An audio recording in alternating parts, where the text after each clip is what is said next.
ओम नमो नारायण।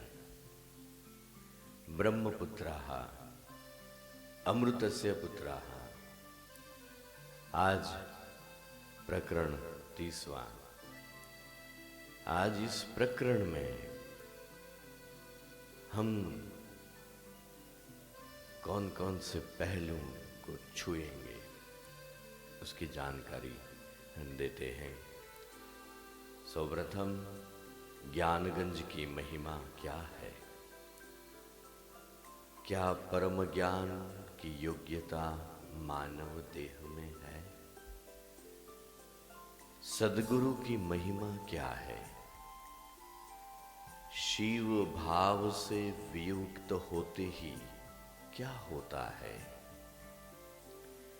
अविद्या से क्या होता है? गुरु तत्व क्या है? सत्य और असत्य क्या है? और दीक्षा से क्या लाभ मिलता है? इसी में आज हम ब्रह्मपुत्रा के माध्यम से कुछ जानेंगे। तो शुरू करते हैं प्रकरण 30वां। बराबर 4:30 बज रहे हैं। प्रत्यक्ष समय धीरे धीरे महाकाल के गर्भ से बाहर आ रहा है। हिमालय के उत्तुंग शिखरों को स्पर्श करके शीत कर्ण युक्त दिव्य पवन मानो ज्ञानगंज आश्रम के निवासी सिद्धों परमहंसों की सेवा में हाजिर हो रहा है। नीरव आह्लादक आनंद नव दीक्षितों नव साधकों अनुभव कर रहे हैं। रोम रोम पुलकित अंतर के आनंद को प्रवाहित कर रहे हैं। कभी कभी तो विचार आ जाता है कि फिर कब यहाँ आना होगा? बाबा जी कब हमको वापस बुलाएंगे? मुंह में प्रशांत माधुर्य छलक रहा है। विटेन कोई शुष्क ज्ञान प्राप्त करके प्रवृत्ति से विवेक करके कैवल्य के लिए अग्रसर हो रहा है। और अपने जैसे लोग ये परमहंसों दिव्य ज्ञान प्राप्त करके ज्ञान का क्रमिक विकास करके गुरु राज्य अथवा ज्ञानगंज जैसी दूसरी अन्य सिद्ध भूमि में प्रवेश करने का सामर्थ्य प्राप्त करते हैं। हमारा लक ऐसा फल दे तो कितना अच्छा हो जाए। बोरिस ने बातों का तंतु साधा। अत्र ज्ञानगंज के निवास द्वारा मुझे ऐसी समझ प्राप्त हुई है कि ज्ञानगंज आश्रम का गुप्त रहस्य चीती शक्ति में ही है। हमें श्री गुरुदेव का हाथ पकड़कर गुरुद्वारा ज्ञानगंज में मां का हाथ पकड़कर परम सदाशिव की ओर उन्नत होना है। चीटी की गोद में खेलना है। नाव हमें गुरु कृपा प्राप्त की है और आगे जाके साधन बल पर ही स्वरूप ज्ञान और परम तत्व परमात्मा के प्रकाश को धारण करना है। इसके लिए योग्यता प्राप्त करनी है। ठीक है ना? विटेन ने सतर्कता से जवाब दिया। या कृपा धारण करने के लिए भी क्वालिफाई होना है। बोरिस का वाक्य पूरा होते ही युगपत उमा माता जी आ पहुंचती है।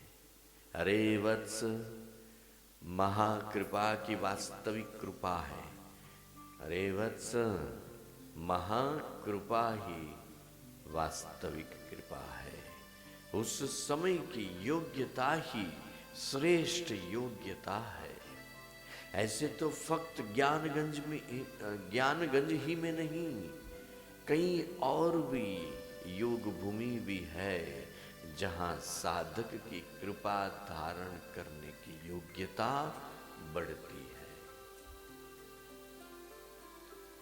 उसके परिणामतः कर्म योग साधना क्रमशः पूर्णता की ओर अग्रसर हो सकती है।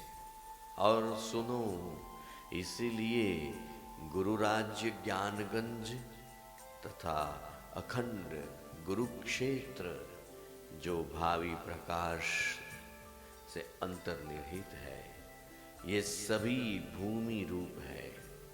परंतु यह पारदर्शिक ज्ञानगंज का पता लगाना सभी के लिए संभव नहीं है। परंतु जो लोग समझते हैं कि ज्ञानगंज का पता लगा लिया है, वह वास्तव में व्यवहारिक ज्ञानगंज से जुड़ा है, इससे नहीं। कोई एक रोम निवासी साधक यात्री ने अपने लेख में यह ज्ञानगंज का उल्लेख किया है। इस आश्रम में 3 महापुरुष अलौकिक दिव्य शक्ति संपन्न है। इस मठ में बिना आज्ञा कोई प्रवेश नहीं कर सकता। और एक ग्रीक पर्यटक ने इस स्थान के बारे में लिखा है कि तिब्बत के इस मठ की तरह अद्भुत स्थान मैंने कहीं नहीं देखा। उनके मत से ये पृथ्वी का स्वर्ग है। तो एक चीनी भी इतिहासविद फेंगलियान ने भी कहा है कि दुर्गम पथ के अंतराल में स्थित इस मठ में योग क्रिया की चर्चा होती है, जिसे बहुत से लोग नहीं जानते। पर हाँ, ऐसा लगता है कि कभी पृथ्वी की वास्तविक उन्नति इन योगियों के द्वारा ही सिद्ध होगी। ये योगी जो इच्छा करते हैं वह सब कर सकते हैं। तो अन्य एक इतिहासविद ने कहा है कि वायुमंडल में एक अदृश्य महल बनाकर ज्ञान मठ की सुरक्षा की व्यवस्था की गई है। ये सब हमें जानना हो तो क्या करें? वितेन ने उत्सुकता से बीच में ही बोल डाला। ये सब बातें ब्रह्मांडों भेद नामक ईस्वी सन 1926 में प्रकाशित गुजराती ग्रंथ में मिलेगा। ऐसा बयां देके मां आगे बोलती है। हाँ, एक आख्यायिका सुनने में आई है कि अनंत नामक एक योगी जो महाराष्ट्र का था, उसी को दत्तात्रेय ने आदेश दिया था। अतः आदेश अनुसार ज्ञानगंज गया था और कई साल वहां व्यतीत किए थे। यह जानकारी कोई विद्वान साधक लोगों को ही मालूम है। श्री श्री गुरुदेव हर हमेश कहते हैं कि शरीरम केवलम कर्म शोक मोहादिवर्जितम। शरीर से कर्म और कर्म से शरीर दोनों सत्य है। शरीर की जन्म और मृत्यु होती है। मनुष्य की देह कर्म और भोग दोनों का मिश्रण होने से वे मिश्र देह है। अतः पुरुषार्थ करके प्रयोग करते करते जीवन पथ में परम ज्ञान के लिए अग्रसर होने की एकमात्र योग्यता मानव देह में ही है। एकमात्र योग्यता इस मानव देह में ही है। सो मानव जन्म का गौरव है। भगवान आदि शंकराचार्य ने इसलिए तो कहा है कि मनुष्यत्व, मुमुक्षुत्व तथा गुरु कृपा ये तीनों जीवन में प्राप्त होना दुर्लभ है। अतः आप लोगों ने जो कृपा प्राप्त की है उससे पुरुषार्थ करके परम ज्ञान को प्राप्त कर लेना। जरा सा भी प्रमाद के अधीन नहीं होना, तब तो जीवन सार्थक होगा। अगर प्रमाद करेंगे तो जीवन बेकार है। तो चलें गुरु जी के दर्शन के लिए। थोड़ी देर में श्री माँ निकुंजेश्वरी भी आने वाली है। तीनों योग खंड में आ पहुंचे हैं। परमहंसों के चरण स्पर्श करके आसनस्थ होते हैं। ओम उच्चारण के साथ भृगुराम जी के गुरु महातपाजी ने सुमधुर स्वर में श्लोक गान किया। गृणीते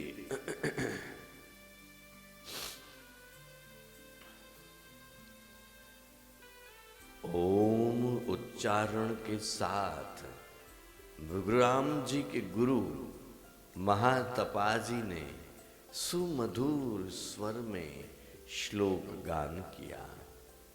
गृणीते तत्वम आत्मीयम आत्मिकृत जगत्त्रयम उपायोपेय रूपाय शिवाय गुरुवे नमः।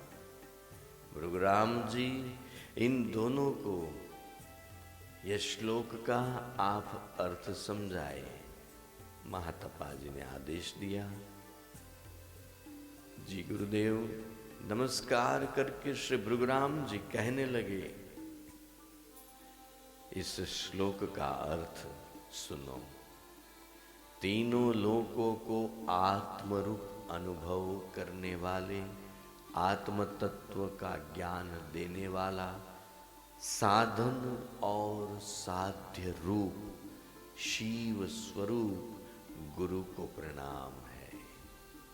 ऐसे ही शिव स्वरूप गुरु को प्रणाम है। बेटा ध्यान से सुनो, जो ज्ञान प्रदीप से तत्व का अनुभव करा दे, आत्मा अनात्मा और परमात्मा के स्वरूप को अनावृत करके समझा सके, उसको समझा दे, जो अंधे को दृष्टि देकर अनंत महाशक्ति की विराट विश्व लीला दिखाते दिखाते हमेशा आत्मदर्शन करने की योग्यता प्रदान करे, वह है सद्गुरु।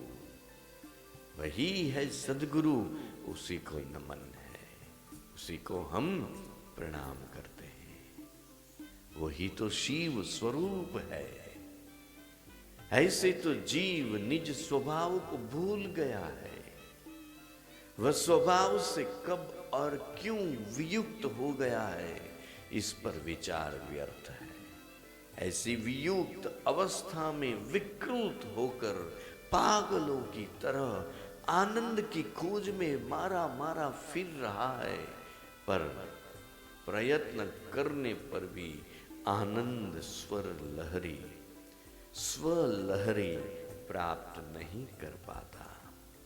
यदि आनंद प्राप्त कर लेता तो तृप्त हो जाता, पर ऐसा कहाँ होता है? होता है ना, बिल्कुल नहीं होता। बिटेन बोल उठा। इसका एकमात्र कारण क्या है? तो उसका एकमात्र कारण शिव भाव से वियुक्त होते ही स्वयं स्वभाव की शक्ति से रहित हो जाता है। माया यानी कि भ्रांति हर स्थान में आनंद की खोज में निराशा ही प्राप्त होती है। बस सब जीवों का तो यही हाल है। तो उसका भ्रम दूर क्यों नहीं होता? बोरिस ने उत्कटता से प्रश्न किया। ऐसा है तो वो भ्रम दूर हो जाना चाहिए, क्यों नहीं होता है? उसकी वजह है अविद्या। जब तक अविद्या मौजूद है तब तक हर हमेशा नित्य नवीन भ्रम में पड़ता ही रहता है जीव। जीव क्या करता है? अविद्या मौजूद है तब तक हर हमेशा नित्य नवीन भ्रम में ये जीव पड़ता रहता है। जीव स्वयं को कितना ही चतुर समझे पर परमात्मा को धोखा दे नहीं सकता। जीव स्वयं को चतुर समझता है पर परमात्मा को धोखा नहीं दे सकता। परमात्मा से जैसा जीव वियुक्त होता है तुरंत ही अविद्या उसे घेर लेती है और जीव मूर्छित होकर आत्मविस्मृत हो जाता है। क्या होता है? जीव मूर्छित हो जाता है, आत्मविस्मृत हो जाता है। फिर क्या? फिर अपने स्वभाव को प्राप्त कर लेगा तो स्वस्थ हो जाएगा। तो शिव भाव में वापस लौटने के लिए क्या करना चाहिए? बीच में दोनों उत्सुकता से बोल उठते हैं। अगर जीव मूर्छित हो जाता है, आत्मविस्मृत हो जाता है, सही, बाद में अपने स्वभाव को जो प्राप्त कर लेगा तो स्वस्थ होता है। तो शिव भाव में वापस लौटने के लिए क्या क्या करना चाहिए? सुनो। इसके लिए उनको पूर्ण स्मरण करा सके ऐसे दयालु, महासामर्थ्यवान एवं सर्वज्ञ गुरु की जरूरत है। इसको सदगुरु की जरूरत है। कैसे? महासामर्थ्यवान, जो जागा हुआ है वही ही दूसरों को, सोए हुए को जगा सकते हैं। हम कहते हैं ना, जो सोता है उसको जगाना बहुत सरल है, लेकिन जागते हुए को जगाना अति कठिन है। यही बात आ रही है। ऐसे ज्ञानी सदैव जागृत, ऐश्वर्य संपन्न और करुणामय होते हैं। ऐसे सदगुरु कैसे होते हैं? तो ये ऐसे जो ज्ञानी है, ऐसे सदगुरु सदैव जागृत रहते हैं, ऐश्वर्य संपन्न होते हैं और करुणामय होते हैं। वे गुरु ही करुणा से जीव के ज्ञान चक्षु खोल देते हैं। परमेश्वर ही सबके गुरु है। परमेश्वर, ध्यान से सुनना, परमेश्वर ही सबके गुरु हैं। वे जिज्ञासु को सहशरीरी ज्ञानी गुरु की भेंट करा देते हैं। समझे? क्या करते हैं? जिज्ञासु को सहशरीरी ज्ञानी सदगुरु की भेंट करा देते हैं। ईश्वर की कृपा से ही गुरु मिलते हैं। ऐसा कह के भृगुराम जी शांत हो गए। दोनों आंख के इशारे से आनंद व्यक्त कर देते हैं। वितिन ने एक प्रश्न किया, आपने बोला वो सही है, पर एक प्रश्न है गुरु जी, भगवान ही गुरु और गुरु ही भगवान, समझ में नहीं आया, थोड़ा स्पष्टता कीजिए। हाँ सुनो, गुरु से विशुद्ध चैतन्य समझो ध्यान मूलम, गुरु का अर्थ ही यही है कि गुरु के शरीर में व्याप्त शुद्ध चैतन्य का ध्यान धरो। गुरु के शरीर में व्याप्त जो शुद्ध चैतन्य है उसका आपको ध्यान करना चाहिए। वही तो भगवान का ध्यान है, समझते हो? वही तो ईश्वर का ध्यान है, क्योंकि भगवान अनंत अपार शक्तिमय है और उनके अनेक रूप हैं। उनमें से निकलती हुई अनुग्रह शक्ति रूप को ही तो गुरु कहते हैं। इनमें से निकलती हुई अनुग्रह शक्ति रूप को ही तो गुरु कहते हैं। सो दुख को, त्रिविध ताप को दूर कर आनंद का विकास ही अनुग्रह है। और ध्यान से और सुनो, ईश्वर भगवान विश्व रूप है। भगवान विश्व रूप है, पर भी विश्व में भेद इसलिए दिखता है कि अज्ञान शक्ति का आवरण है। ये भेद क्यों लगता है? क्योंकि जीव में अज्ञान का आवरण लगा हुआ है। ज्ञान शक्ति विशुद्ध रूप से चैतन्य स्वरूपा अद्वितीय है। ज्ञान शक्ति तो विशुद्ध रूप से चैतन्य स्वरूपा है, अद्वितीय है। इसमें भेद नहीं है। न विकार, चैतन्य सर्वव्यापक सदा काल है, कोई विकार नहीं है। चैतन्य है। कैसा चैतन्य? सर्वव्यापक है और सदा काल है। पर गुरु स्वरूप में उसको विशेष प्रकार है जो निर्गुण है। पर गुरु स्वरूप में उसको विशेष प्रकार है जो निर्गुण है। जीव में स्थित अज्ञान विकार से उत्पन्न करोड़ों करोड़ों खंड प्रकाश की अपेक्षा गुरु रूपी निर्गुण प्रकाश अनेक गुना श्रेष्ठ है। गुरु की महिमा देखो। करोड़ों करोड़ों खंड प्रकाश की अपेक्षाएं गुरु रूपी निर्गुण प्रकाश अनेकों गुना श्रेष्ठ है। अतः भेद दृष्टि से गुरु का स्थान देवताओं से भी अति उच्च है। भेद दृष्टि से गुरु का स्थान देवताओं से भी अति उच्च है। कहा गया है कि शिवे रुष्टे गुरु त्राता, गुरौ रुष्टे न कंचन। कबीर का भी दोहा है इसमें। कबीर जी ने बहुत अच्छा बताया है, किसको लागू पाए। गुरु तत्व ही श्रेष्ठ एवं वरेण्यम है। बाबा जी शांत हुए। जो भगवान ही गुरु, तो समग्र विश्व के एकमात्र गुरु भगवान ही हो, तो शास्त्रों में तथा संसार में अनेक गुरु दिखने को मिलते हैं। तो इसकी वजह क्या है? विटन सूचक प्रश्न करता है। चलो मान लिया बाबा जी, गुरु जी आप कह रहे तो ठीक है, भाई जिज्ञासु साधक है, प्रश्न तो होते ही रहते हैं और प्रश्न होना वो भी अच्छी बात है। अगर कि विद्यार्थी हैं, शिष्य हैं, प्रश्न ही नहीं होंगे तो क्या होगा? वो शिष्य नहीं जिसके प्रश्न ना हो।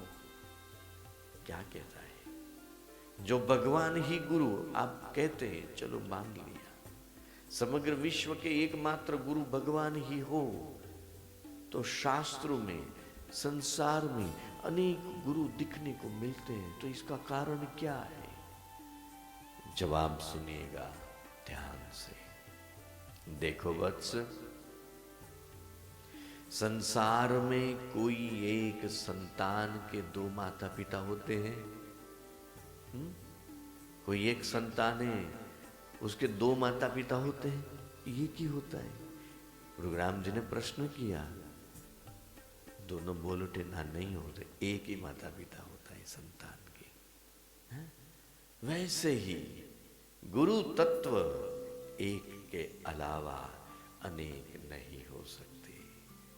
ध्यान से सुनना, ये गुरु तत्व जो है एक के अलावा अनेक नहीं हो सकते, किंतु गुरु तत्व विशुद्ध शक्ति है जिसे बनाया नहीं जा सकता।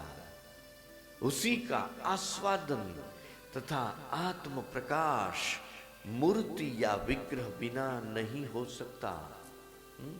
उसी का आस्वादन तथा आत्म प्रकाश मूर्ति या विग्रह बिना नहीं हो सकता।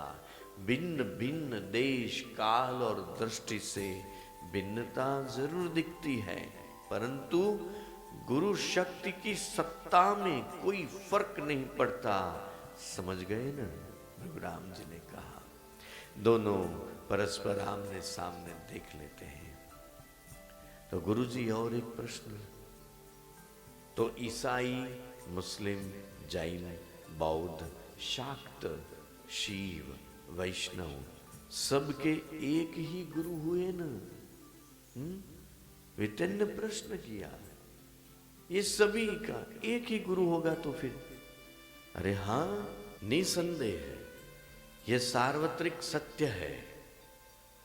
सिर्फ इतना ही क्यों, ब्रह्मा, विष्णु, कपिल, व्यास, शुकदेव वगैरह के भी जो गुरु हैं, वही गुरु हमारे भी हैं, सबके हैं।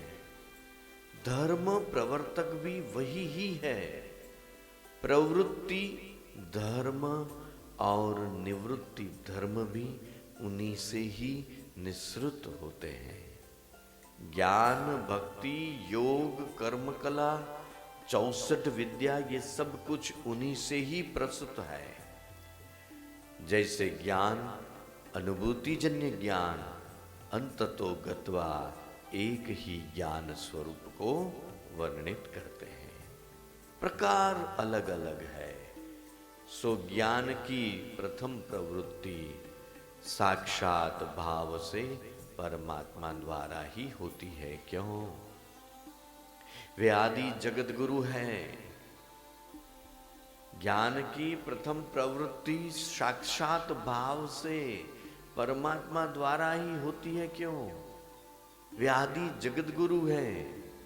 यह परमात्मा सत्ता ही अनुभवी संत, बुद्ध, सिद्ध, परमहंस द्वारा जगत में ज्ञान प्रचार करती है। उपनिषद में कहा है कि प्रत्येक देह में 2 आत्मा होती है, भोक्ता जीव और दूसरी शुद्ध साक्षी परम सत्ता यानी कि शिव। 2 आत्मा है, एक भोक्ता जीव और दूसरा शुद्ध साक्षी परम सत्ता। विटेन जिज्ञासा से प्रश्न कर रहा है, ये कैसे समझेंगे? तो सुनो वत्स, आपका प्रश्न सूचक है, ठीक पूछा आपने। परमात्मा सर्वत्र व्याप्त होते हुए भी उनका प्रकाश सर्वत्र भिन्न भिन्न दिखता है। केवल ईश्वर की सत्ता की स्वीकृति मात्र से इष्ट सिद्धि नहीं होती। सो निर्गुण और अक्रिय सत्ता, सत्य एक दृष्टि से असत भी है। इसीलिए सत्य सत्ता को प्रकट करना पड़ता है, तब तो उनके द्वारा कार्य संपन्न होता है। जैसे छिपा हुआ अग्नि सर्वत्र होते हुए भी उसको प्रकट करना पड़ता है। अग्नि तो है ही अंदर, लेकिन वो अप्रकट है, तो उसको प्रकट करना पड़ता है, तब तो उसी से प्रकाश व ऊष्मा प्राप्त होती है।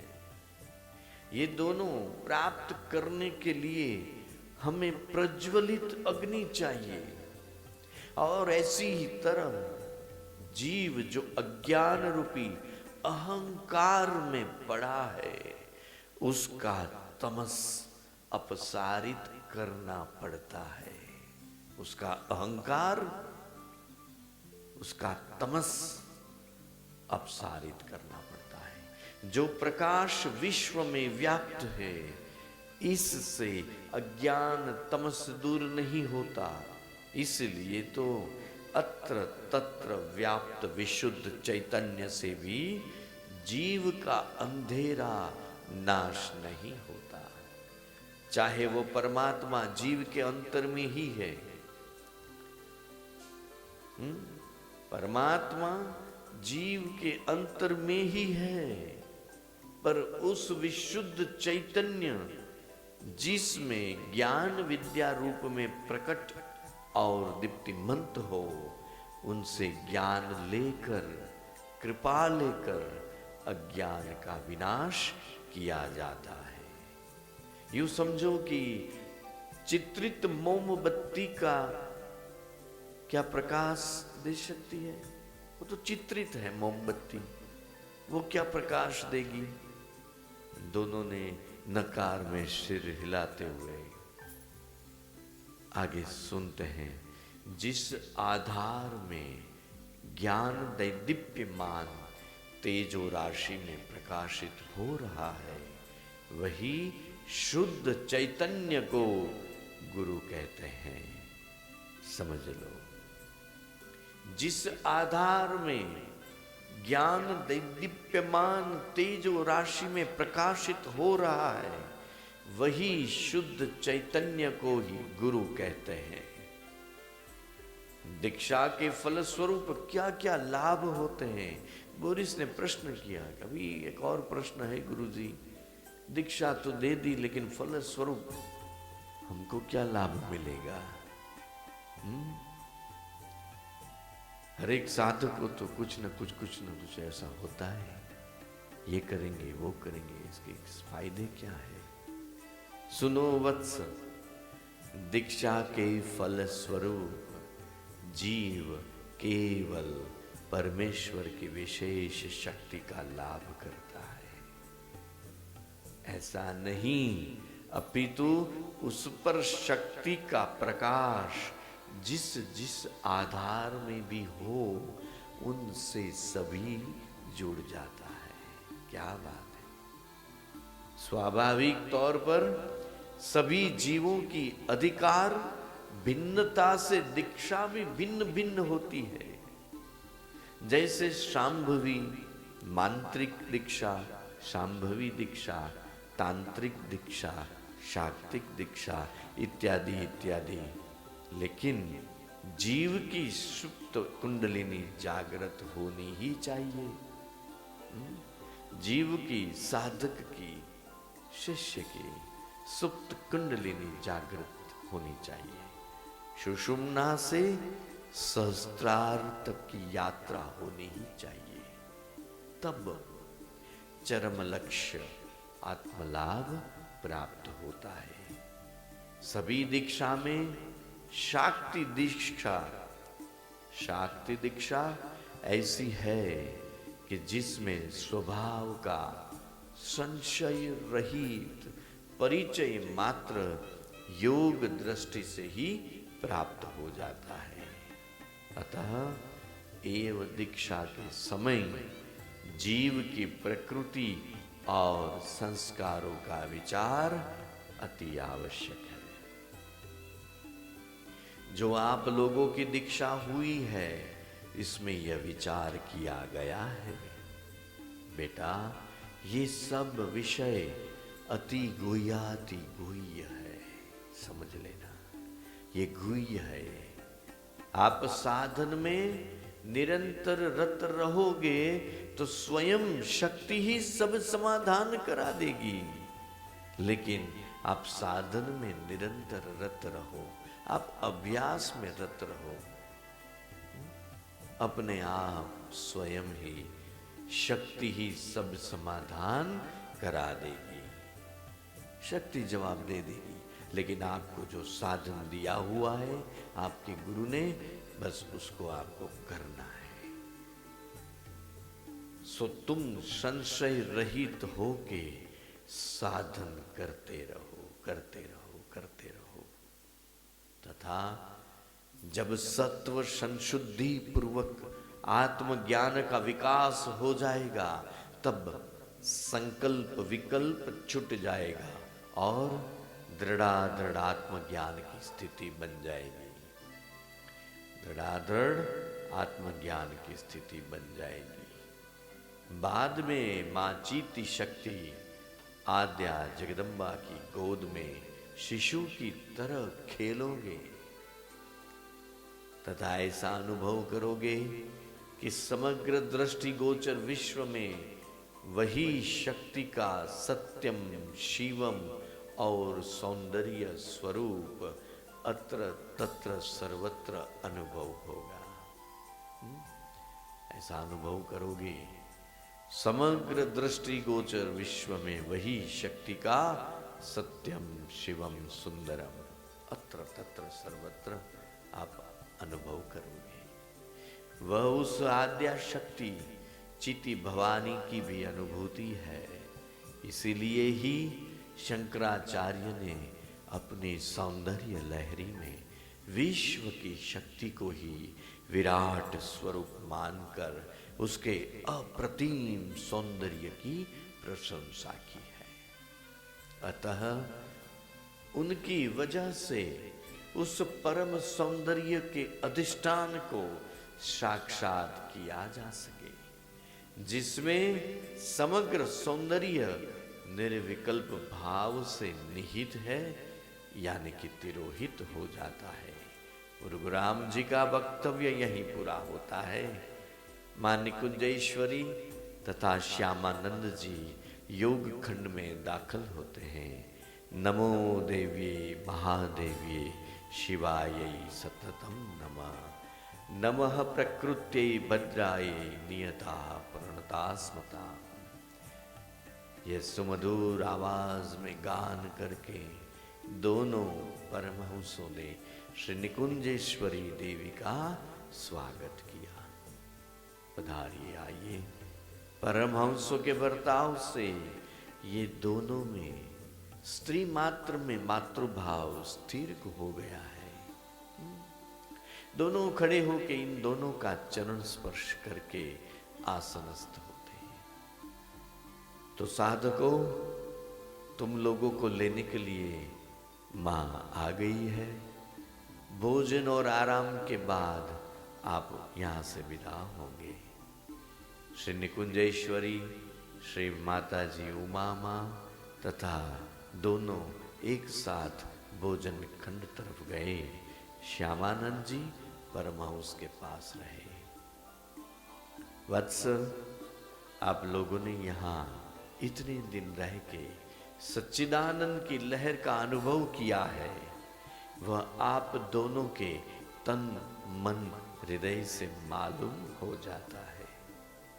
गुरुराम जी ने जो कुछ कहा है, जो कुछ समझाया है, जो भी ज्ञान दिया है, जो शक्तियां दी है, अनुभव करवाया है, वह विश्व जननी चित्ती शक्ति की लीला मात्र नहीं है, परंतु स्वभाव से, आत्म सत्ता से स्वयं इच्छा शक्ति भी इस लीला और सृष्टि के अंतर्निहित है।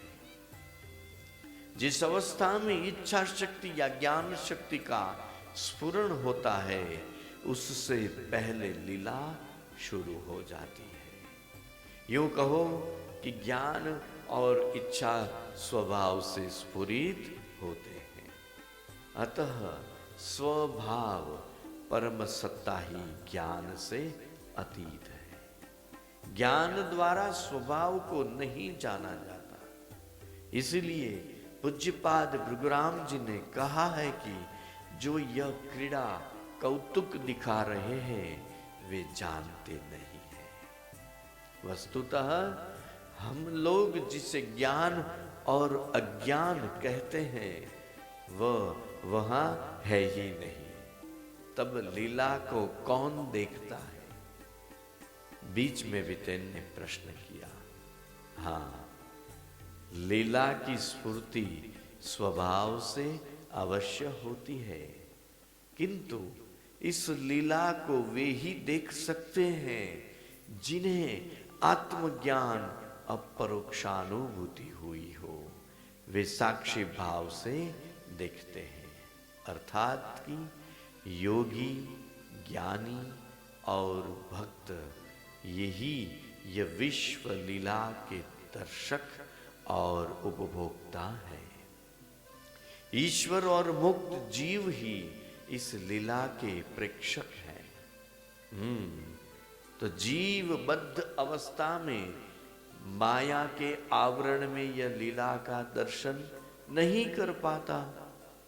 बोरिस प्रश्न करता है, हाँ बात तो बरोबर है, लेकिन जीव बद्ध अवस्था में माया के आवरण में यह लीला का दर्शन नहीं कर पाता। हाँ अवश्य ही स्वभाव ही यह सौंदर्य युक्त चित्र विचित्र खेल खेलता है और जीवेश्वर भाव से वही ही इसे देखता है। स्वभाव अमृत सागर वह और वही है जो जीव उसका पान कर सकता है, वही ही उसका माधुर्य जानता है। आप अपने माधुर्य को स्वयं ही पान के लिए स्वभाव को, अपने को जीव और ईश्वर भागों में विभाजित करना पड़ता है।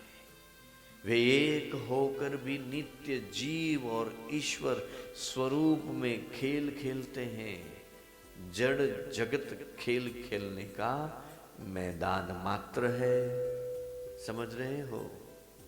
आइए आज हम इस स्वभाव रूपिणी चित्ती जगदम्बा को प्रणाम करें। भोजन के बाद हम विश्राम करें, बाद में आश्रम से विदाई होगी। माँ ने कहा सर्वे भोजन करके अपने निवास पर जाने लगे। ठीक 4 बजे से विदाई लेंगे। सुवत्स आप सब तैयार हो जाना। जय सच्चिदानंद कह के सब अलग हो गए।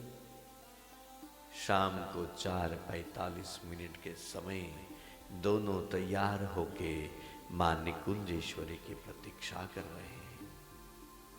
दोनों यहाँ के आनंद का रसास्वाद ले रहे हैं। सिनेमा की तरह एक के बाद एक दृश्य उन दोनों के समक्ष जागृत शक्ति की लहरें हृदय में हिल्लोल ले रही है। सो अतीव आनंद में है, अतीव मस्ती में है। रोमकूप से आनंद डोलता रहता है। निर्मल पवन चल रहा है। चंद्र चकोर दृष्टि से गुरु जी भृगुराम जी को याद कर मनोमन मानो प्रणाम कर रहे हैं। बोरिस बोलता है, विटेन हम निकले थे अमर हो सके ऐसी जड़ी बूटी ढूंढने के लिए। हम क्या सोचकर हम निकले थे? अमर हो जाएंगे ऐसी कोई जड़ी बूटी ढूंढनी है, इसीलिए तो इस यात्रा में हम निकले थे। और यंत्र के रहस्य का हल खोजने पर जो अपने पास जो यंत्र था वो क्या रहस्य है उसका हल ढूंढने के लिए निकले थे। जन्म मृत्यु का रहस्य ही गुरु कृपा से प्राप्त हो गया। हम क्या लेने के लिए निकले थे और हमको क्या मिल गया है। हमने तो जन्म मृत्यु का रहस्य ही गुरु कृपा से प्राप्त हो गया। कितनी बड़ी बात है। अत्रे जो अनुभव किया सो जैसे कि ममता आसक्ति छुटी, आत्मा जीवात्मा और परमात्मा विषयक सत्य जानकारी और स्थिति प्राप्ति का उपाय विषय भी सत्य समझ तथा उपाय रूप दीक्षा प्राप्त करी। ओहो कितने सुंदर भाग्य हमारे हैं। सद्भाग्य है हमारा, सौभाग्य है हमारा। यार अनेक जन्मों के अंत में भी जो न समझ सके, समझ लेना, अनेक जन्मों के अंत में भी जो न समझ सके, ऐसा डिवाइन स्टोन रूप सत्य ज्ञान की झलक हमको मिल गई। हमको ऐसा मानो कि खजाना मिल गया है, एक दिव्य गुह्याति गुह्य एक खजाना है। पुरुषार्थ तो हमारे पक्ष में है, हमें करना ही है। बीच में बितेन बोलता है, हाँ यस, पुरुषार्थ बाबा जी ने बताया है, गुरु जी ने बताया है, साधन तो करना पड़ेगा, अभ्यास करना पड़ेगा। पुरुषार्थ तो हमारे पक्ष में है, हमें करना ही है। इतने में श्री निकुंजेश्वरी माँ आ गई। दोनों ने चरण स्पर्श करके आशीष प्राप्त की और उमा माँ श्यामानंद जी भी आ रहे हैं, वे नजदीक आ गए। दोनों ने उनके भी चरण स्पर्श किए, आशीष प्राप्त की और विदाई ली। श्रीमान निकुंजेश्वरी के आदेश अनुसार मन को आज्ञा चक्र पर स्थिर करके, आंखें बंद करके मां के चरण पकड़ लिए। आज्ञा चक्र पर मन को स्थिर कर दिया, आंखें बंद कर दी और मां के चरण पकड़ लिए। थोड़ी ही क्षणों में मां आकाश में उड़ी, साथ में ये दोनों भी योग गति से, ये सब आधे घंटे में निकुंज आश्रम आ पहुंचे। मां ने आदेश दिया, दोनों ने आंखें खोली, देखा तो मां निकुंजेश्वरी का निकुंज आश्रम के प्रांगण में खड़े थे। बच्चे लोग, शाम हो रही है, आप स्वस्थ होके अपने कमरे में साधन भजन करो, भोजन साथ में लेंगे, फिर आराम करो। रात्रि के 8:30 बजे भोजन करके वे दोनों अपने कमरे में गए। सुबह में साधन भजन के बाद 6 बजे माँ के कमरे में पहुँचना है।